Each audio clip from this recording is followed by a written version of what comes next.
Dr. Richard Boylan interviewed and corresponded with Colonel Steve Wilson, USAF, retired, and wrote this article only months before Wilson's death from cancer in November 1997. Colonel Wilson's amazing story has been largely overlooked by the UFO research community. In fact, we've only just rediscovered it languishing in a pile of must-published articles. Dr. Boylan writes that Wilson became a hunted man, moving from state to state to evade several attempts on his life while also battling cancer, and that, like several other prominent whistleblowers on UFOs and governmental cover-ups, his cancer may have been externally imposed to silence him. But the death threats only strengthens Wilson's resolve to tell all, reports Dr. Boylan, who dedicates this article to the memory of this courageous man. Editor. This biographical sketch is based on limited information provided by Colonel Steve Wilson, as well as certain data from his discharge papers. I have written this biographical sketch as a tribute to a man who felt that the public's right to know extremely important information about extraterrestrial contacts supersedes a military/intelligence cabal's misuse of national security secrecy to cloak its misdeeds. Here, then, without varnish, is Steve Wilson, the man, the officer, and the crusader. Unexpected intervention from unseen forces. Steve Wilson was born in 1930 and spent 5 years in a state orphanage. In order to escape the savage beatings there, he ran away. He had always dreamed of being a pilot. Befriended by a prostitute with the proverbial heart of gold, this tall 13-year-old was accepted into the Air Force when his newfound mother stated he was 16 and signed for him to enlist. Started out as a private, he worked hard to advance. He took U.S. Armed Forces Institute courses, earned his high school diploma, and then the equivalent of a 2-year college degree. Simultaneously, he studied at aircraft mechanic school and became a certified mechanic. Then he enrolled in flight engineer school and became a flight engineer on B-17s. Later, he was promoted to staff sergeant and to the personal B-29 staff of General Crabb. The general took a liking to Steve and encouraged him to re-enlist and take an appointment to Air Cadet School at Kelly Air Force Base. Completing cadet school, he was promoted to Second Lieutenant Wilson, a fighter pilot at last. Lieutenant Wilson's first assignment was the Fighting 12th Fighter Squadron, Clark Air Force Base, the Philippines. As soon as he arrived, the squadron was reassigned to Korea. He promptly was reassigned to the 67th Fighter Squadron, forward-based at the Korean War's front lines. He graduated from Mustang propeller fighters to sleek Sabre jets, and was soon doing supersonic runs down Mig Alley, dueling communist jet pilots. On one run into enemy territory to bomb a dam, Lieutenant Wilson dropped his load of bombs and watched the dam burst. As he turned his plane around to return to base, he felt pain in his stomach and looked down to see blood gushing from his side. The lieutenant radioed in that he had been hit by ground fire. He reported his position and fuel level and added that he was about to pass out and would not be returning. Lieutenant Wilson's memory faded out at that point. But subsequent events point to extraordinary intervention by unseen helpers that kept him alive. 3 days after Wilson radioed in that he was passing out, the control tower at the 67th Fighter Squadron base saw an extraordinary sight. Wilson's plane was coming in for a landing, although its engine was not running. The fuselage was surrounded by a strange greenish light. Flight line personnel, the officer of the day, and base operations staff all looked on in amazement as the plane made a perfect dead-stick landing. Inside, they found Lieutenant Wilson still unconscious. He was rushed to a hospital. When he regained consciousness, he noted that his shrapnel wound had almost completely healed. Furthermore, base staff informed him that his plane still had the same amount of fuel as when he was hit and radioed in his fuel level. The lieutenant quickly got out of bed and secured a copy of the reports on his highly unusual experience. Shortly thereafter, the original reports disappeared, and no one at the base would talk about his miraculous return. Soon, Lieutenant Wilson underwent numerous tests and was debriefed on his mysterious return incident by what he calls a strange group. They administered testing, which revealed that his IQ had jumped from an already very high 162 to an unheard-of 232. After the testing was completed, he was returned to active duty, but other changes had taken place inside the young pilot, affecting his ESP abilities. Telepathic contact assists a daring rescue. 2 months after Wilson's unexplained aerial rescue, one of his squadron mates, Chuck, was shot down during an aerial dogfight over Korea. Wilson and the others in the squadron watched him go down and disappear. As they banked their planes to return to base, Wilson heard the downed pilot's voice in his head. Chuck was crying for help. Wilson jumped, startled, in his cockpit seat. Then he heard the voice again. Lieutenant Wilson broke formation and started descending to look for him. The squadron commander screamed over the radio for Wilson to get back in formation. The lieutenant pretended he couldn't hear the commander and radioed that he was having plane trouble. Wilson flew low, 100 feet above the ground, searching for Chuck.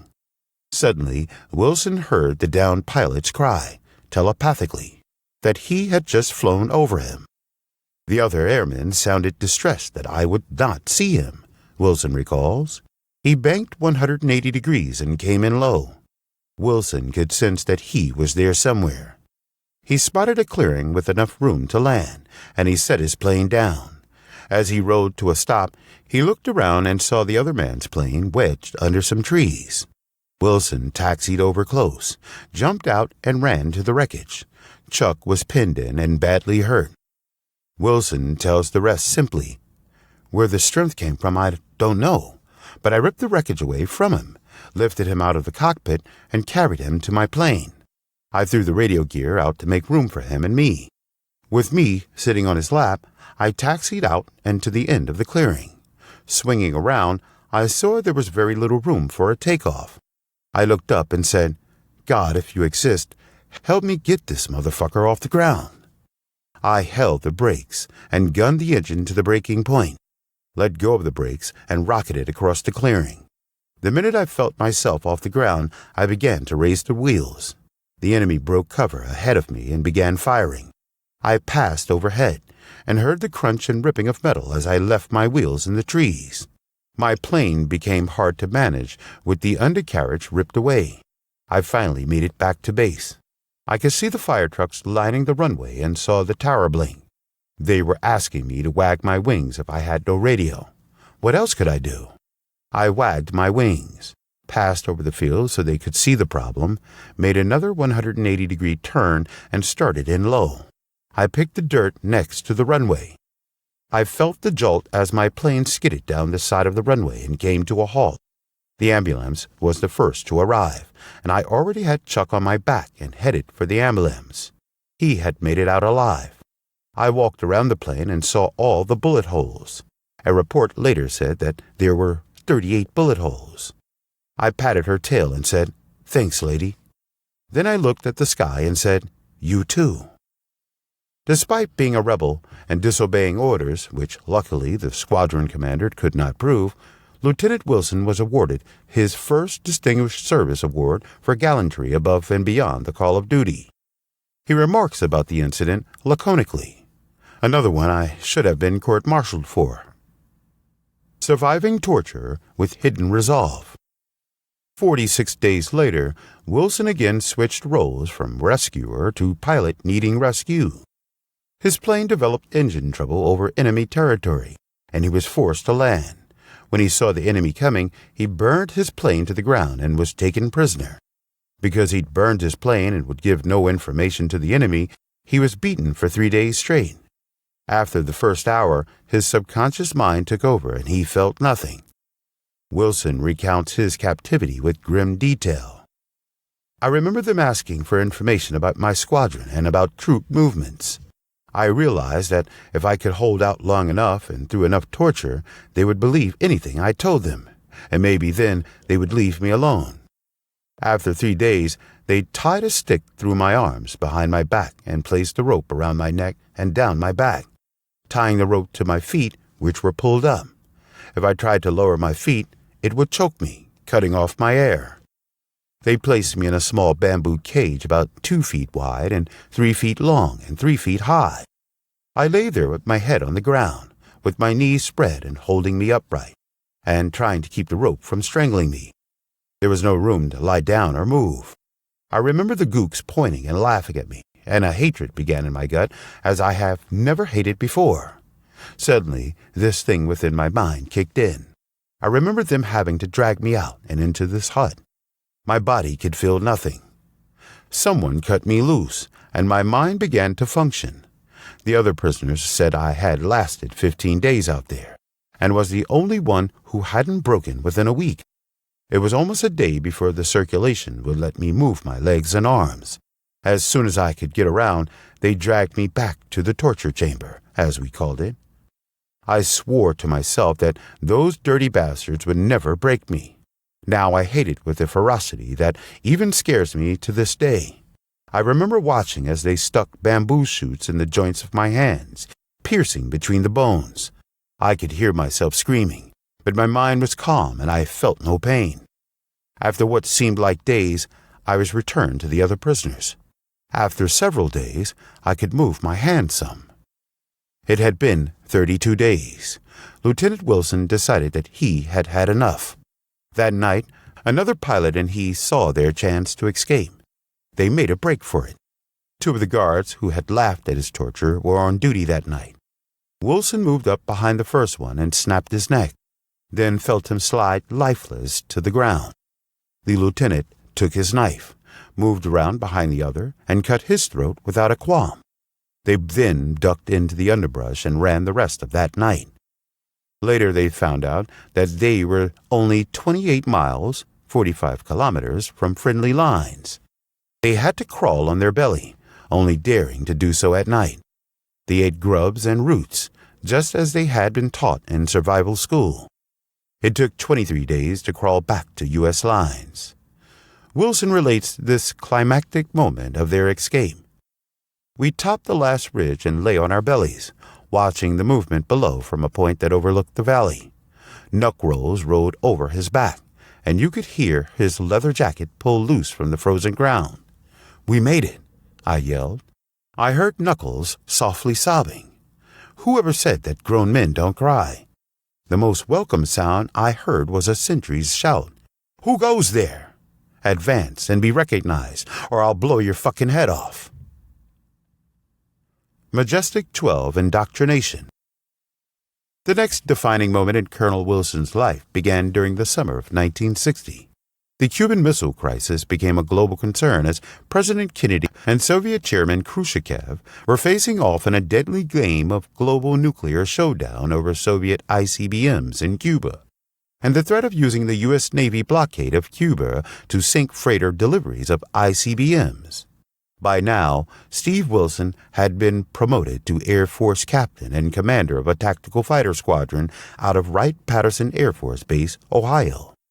His squadron was ordered to Florida and then deployed to Guantanamo Naval Base in Cuba, with orders to provide air cover for Navy ships doing picket duty in the Cuban Gulf. In 1963, Wilson's squadron was ordered back to Wright-Patterson Air Force Base.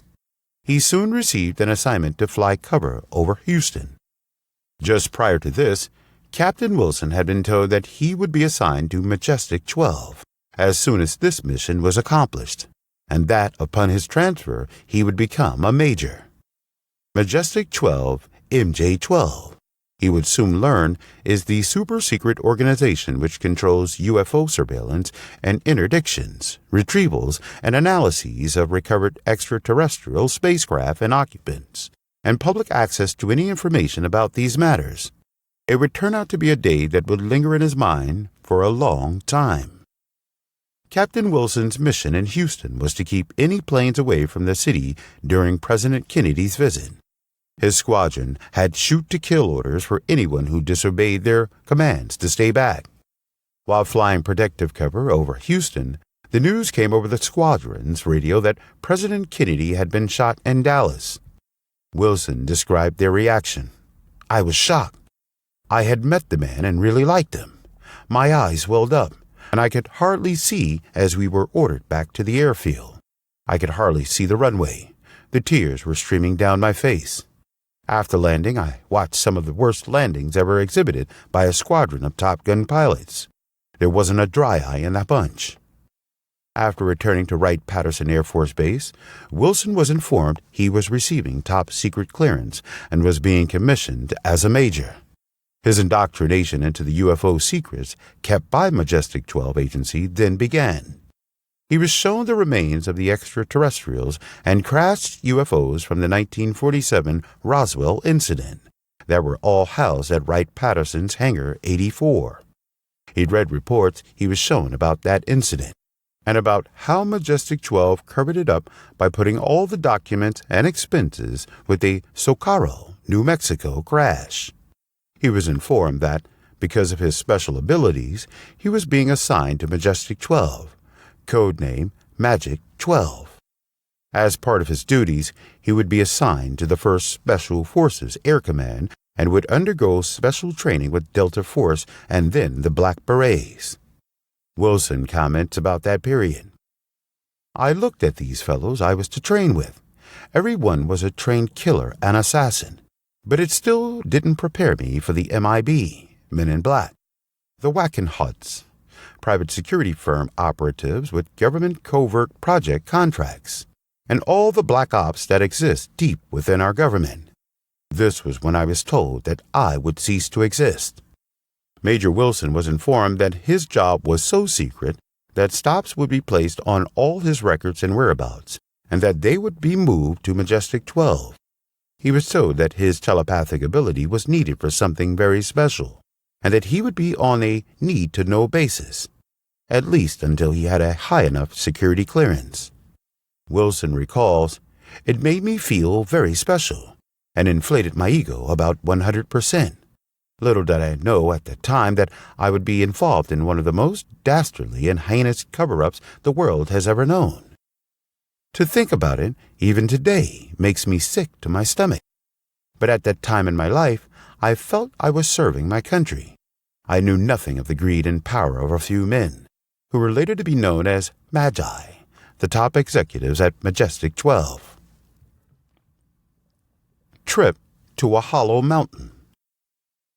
For the next 9 years, Major Wilson traveled to nearly every Air Force base in the world, meeting and making contacts with key people for MJ-12. Finally, in the summer of 1972, he was assigned to the 1st Special Forces Air Command, Vandenberg Air Force Base, California. He was planning on getting some rest and relaxation there. He had just put all his gear away nicely, his B-4 travel bag finally empty and hanging in the closet. No sooner had he finished unpacking than a man looking like a refugee from a war camp sauntered into his room. The man flashed CIA identification and told the major that he needed to pack his bag, that there was a plane waiting, and that they would be leaving in 20 minutes. True to his word, in 20 minutes, the plane was taxiing to a takeoff. Major Wilson knew better than to ask where they were going, but by observation of the compass, heading, and the terrain, he knew they were over Nevada. The plane circled and set down on a dry lake bed. Later he learned it was Papoose, dry, Lake S4, deep within the Nellis Air Force Range in central Nevada. Even up close, the mountains and terrain looked barren. They walked about 300 yards to a rock outcropping. On the other side, nestled between some large rocks, was an iron door with no handle. The scruffy-looking CIA man somehow opened the door. They went inside and down a tunnel. At the end of the passageway, Wilson glanced around quickly. He still marvels at the size of the structure. "I could swear that the whole damn mountain was hollow. Right down the middle was a runway, and at the end, huge doors that I later found could be opened to allow a plane to take off right out of the mountain." The CIA man and he proceeded to an elevator without saying a word.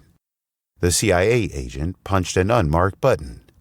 Wilson does not know how many floors they went down, because the elevator moved with lightning speed. It descended so fast that he almost lost his dinner. He was ushered out of the elevator and into an office down the hall to meet the full colonel in charge. He saluted and sized up the tall, angular officer standing in front of him. The colonel's beady eyes had a mean look which was matched by his cold and harsh attitude. The colonel informed Wilson of his duties, as well as the plane schedules in and out of Nellis Air Force Base Headquarters, Las Vegas, the closest acknowledged military facility. The colonel also told Wilson how to get there through the secret underground high-tech tunnel shuttle system connecting this installation with Nellis.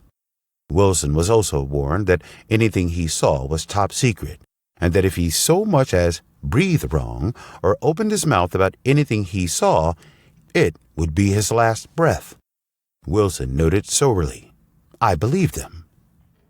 UFOs, ETs, and 3D surprises at S4. Major Wilson had begun his duties at the Papoose Lake installation, still not knowing what existed 30 stories farther down.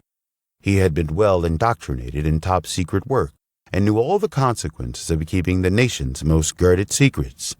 The past 6 years had been slow and boring, he recalls, and other than what he saw at Wright-Patterson Air Force Base, he felt that he was in a vacuum, going nowhere.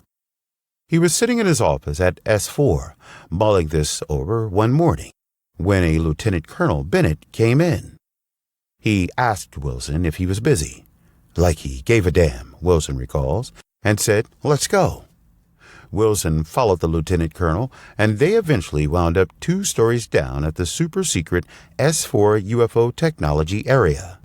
As they came out of a landing there, Wilson saw 8 different kinds of UFOs.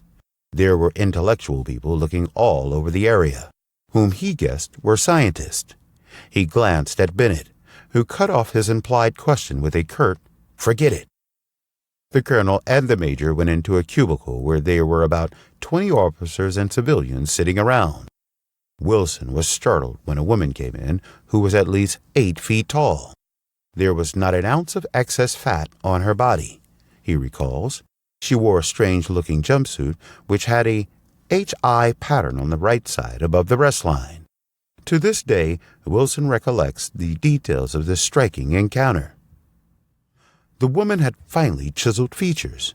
Her blonde hair cascaded neatly past her shoulders. Her eyes were the bluest blue I'd ever seen. Somehow she was different. Little did I know then how different. She sat a large crystal on the table, and, without warning, her fingers began to glow as she ran them over this crystal. A 3D hologram began to form above it. I looked around the room, and everyone's mouth was hanging open, and suddenly I noticed mine was, too. Little did I realize that at that moment my life would forever be changed. My past teachings slipped from me as I stared. My whole concept of life did a 180-degree turn as I watched the hologram, complete with sound, unfold the mysteries of the past and the present and of other worlds. Wilson related that among the scenes which the female extraterrestrial crystal hologram displayed for the assembled group was the history of the Earth and of extraterrestrial involvement with it. That involvement included fashioning the consciousness of Jesus and sending him to live among earthlings to point to a better way to understand life and to live. The extraterrestrial woman also showed the officers and scientists scenes from uninhabited planets of other star systems. Wilson was transformed by this experience. When it was over, I knew that, whatever part I was to play in all of this, my life as I knew it had ended forever. He would go on to be appointed executive officer of Project Pounce, created in the final days of December 1980. Project Pounce is an elite group of Air Force Black Berets and military scientists who rush to the scene of any UFO crashes, cordon off the area, retrieve the extraterrestrial spacecraft and any occupants, then sanitize the crash site back to its pre-crash appearance, and intimidate any outside witnesses into silence.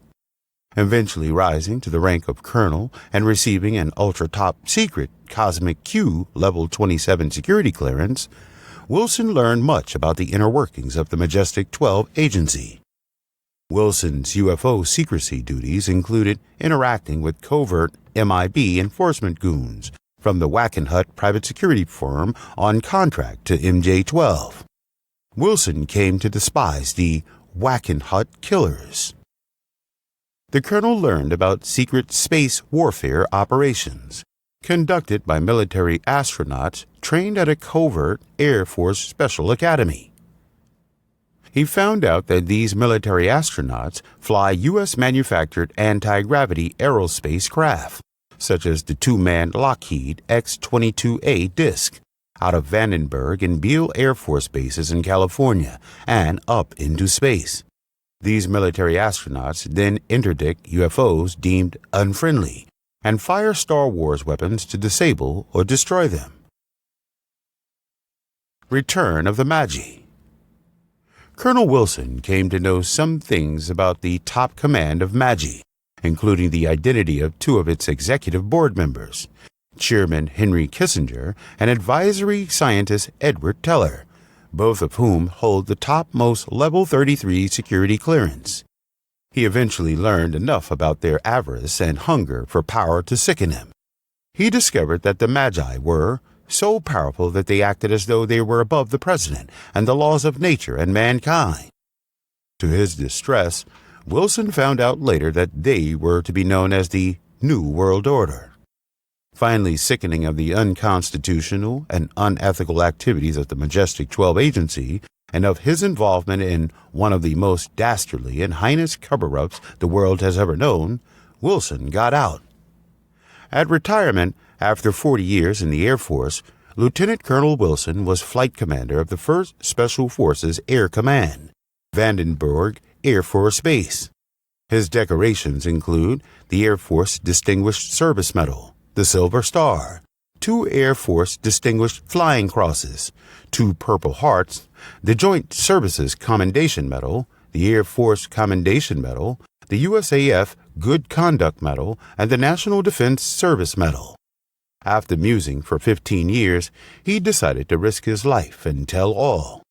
The means he used was the global communication tool of the Internet.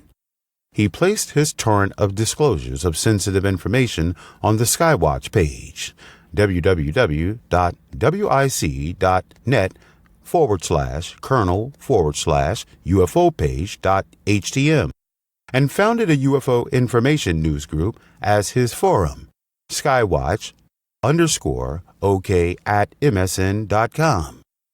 After years of military and intelligence career building by playing by the rules, Lieutenant Colonel Steve Wilson, in retirement, has displayed the highest patriotism of all, whistleblowing on the corrupt MJ-12 parallel government. While stricken with cancer, Steve Wilson assesses the price of his years in the black world of the UFO cover-up. I have no feelings, truthfully. My association with Magi has left me dead inside. I feel myself still cold and calculating. I never let anyone get close to me. I feel like a human robot. I have killed mercilessly and lied for the good of the country, or so I believed at the time. His final comments cryptically hint at what everyone will soon know about extraterrestrial visitation and the profound changes society will make as a consequence. The things I have seen are beyond human understanding and totally unbelievable. I only have a desire to help humanity somehow through what is bound to come soon. Dialogue with Colonel Steve Wilson. The dialogue between the author and Colonel Steve Wilson is dated Tuesday, 19th August, 1997. R.B. Dr. Richard Boylan. In the Star Wars City, SDI/01 organizational chart you posted, there is identified an Air Force Special Academy, AFSA, which takes its orders from Star Wars City in Colorado Springs, Colorado. I take it that this is not the regular Air Force Academy, right? SW. Colonel Steve Wilson. No, it isn't the regular academy. RB. Is it AFSA, which trains the military astronauts who are quietly sent up from Vandenberg Air Force Base, California, while the press keeps the public's attention on the space shuttle operating from Cape Canaveral, Florida? SW. Yes. Vandenberg and Beale Air Force Bases are both involved. RB. Or does the ASFA have some other function? SW. Yes. It has other functions in Black Ops. RB. And what range of duty assignments do these Star Warriors, military astronauts, have once they are positioned in space? SW. To shoot down unfriendly UFOs. The U.S. is shooting down at least one a day. Other countries are doing this also. Russia is averaging 2 a day. Author's note.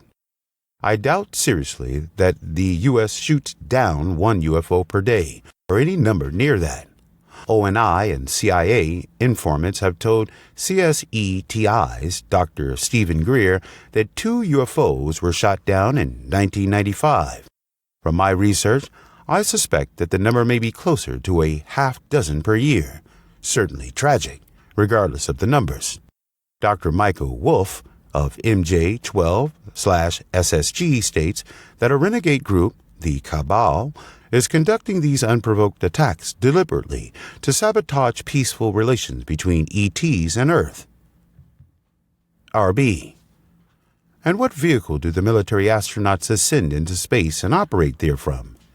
Is it the classified, not supposed to exist, Aurora aerospace vehicle, which flies above Mach 8 and operates at 100 miles up where the atmosphere starts to approach vacuum? SW. No. These are our ultimate 2-man back-engineered UFOs and classified ultra-cosmic top secret. RB. The ultra-classified Pumpkin Seed is reportedly much faster and operates on a more exotic propulsion system, apparently including anti-gravity field propulsion and fueled by antimatter reaction. Is this latter the vessel the military astronauts use in space? SW. Cannot comment on this, but sure you can figure it out. RB. In the analysis of the Star Wars City/Spaceship Defense Initiative Organization chart posted on Skywatch, there is identified the 1010 Special Security Squadron, which bypasses the Air Force and reports directly to the National Reconnaissance, UFO Cover-Up Office, and to MJ-12, the UFO Information Policy Group. Is this specialized squadron composed of elite Delta forces, Black Berets? SW. No, this is the Wackenhut Agency and their killers. RB. Is this the unit in which Project Pounce was located? SW. Project Pounce does not exist as a unit per se. We all had other jobs and each came from our own areas of expertise. No one knew the other, and we only came together on a crash retrieval. Thus, the ultimate level of security was maintained. RB. Ultimate, as in classified ultra-cosmic top secret, Q clearance level 33? SW. Cosmic Q level 33 is Magi. Level 32 is MJ-12.